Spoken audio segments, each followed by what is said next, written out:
If you didn't know, The Last of Us Part 1 comes out tomorrow as of recording, and it's a graphical and gameplay overhaul of The Last of Us using the full power of the PS5 and visually matching The Last of Us Part 2. But, Ryder, there's a little caveat here.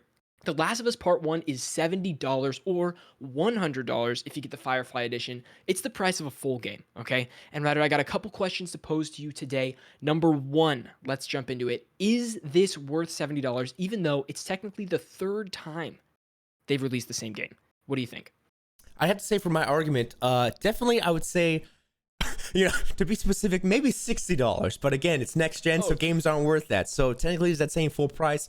Probably. And I think that because it seems like the company, when they release these dev videos, they're putting so much effort into even the minute little details Absolutely. of the gameplay mechanics, and like big things like your buddy, right? The buddy system, on how that was kind of a little wonky with the enemies and kind of their AI, because we see it many times where remakes kind of, they look gorgeous and this, it's, let's say, reskinned, even though it's not really reskinned. It looks Textures gorgeous, and that alone could be the $70, but they're changing gameplay mechanics to where it's smoother, and where like even upgrading your weapons, little things like that are modified to be the part 2 next gen version. Like that didn't need to be done because they have those systems implemented. But the fact that they're going the extra mile, I think, can justify, okay, that's a $70 next gen game.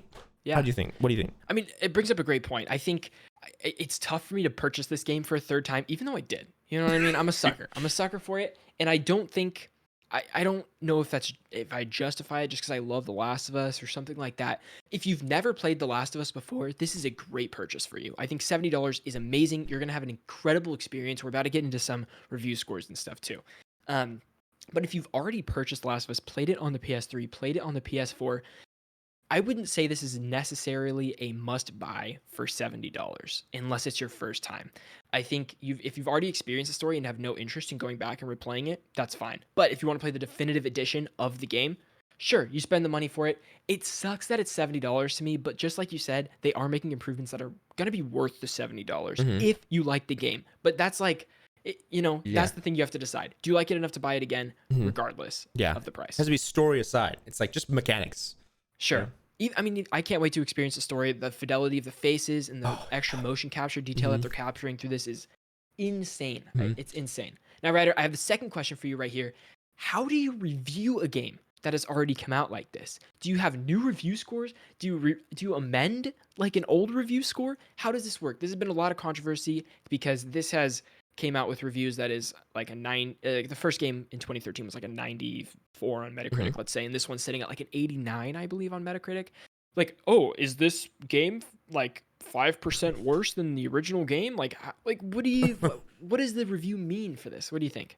Yeah, at first when I was thinking about it and I read the question, I was like, well, you got to look at its story aside because we already know the story. But even that can kind of be put into place because of the in-game graphics of like you said, the fidelity of the characters. So that adds to the story because emotion is seen even more, and that delivers on a dramatic story like this way more, which could again add more to this game's score, right? But like I was saying earlier with the gameplay mechanics, I think that there are little things that there are probably details that we haven't seen in gameplay trailers that are probably little surprises here and there that may add to like, this is a special game. This is what makes it special.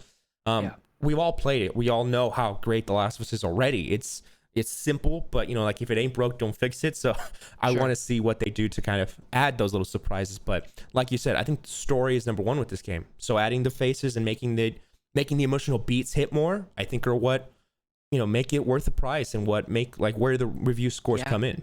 I don't know, what do you think? It'll be interesting because we have a lot of outlets right now rating it perfect scores. A couple of them at 9s and 8s, because they don't feel like maybe the upgrade was necessary enough and things like that, which is totally fair. I think that's a fair argument to have.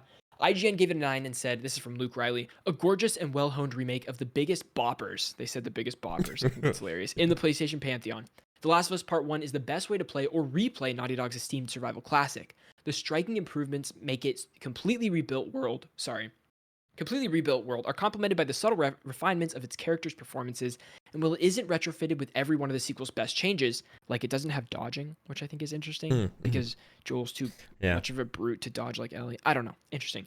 The upgrades to movement and AI make a welcome difference in an already outstanding game. It's hard to argue it was entirely a crucial remake, though, considering 2014's Last of Us Remastered still stands head and shoulders above nearly all story-driven action-adventure peers to this day. Pretty Wow. crazy. Yeah. But you will be able to find out yourself when it launches, I believe, tonight at 9 p.m. Pacific time, Yeah. midnight Eastern time, technically tomorrow. But yeah, and if you're watching this after it comes out, let us know what you think of The Last of Us Part 1. Is it worth it to you? Is it worth it to you? I would like to know. Let us know in the comments, Ryder. Thank you so much, everybody.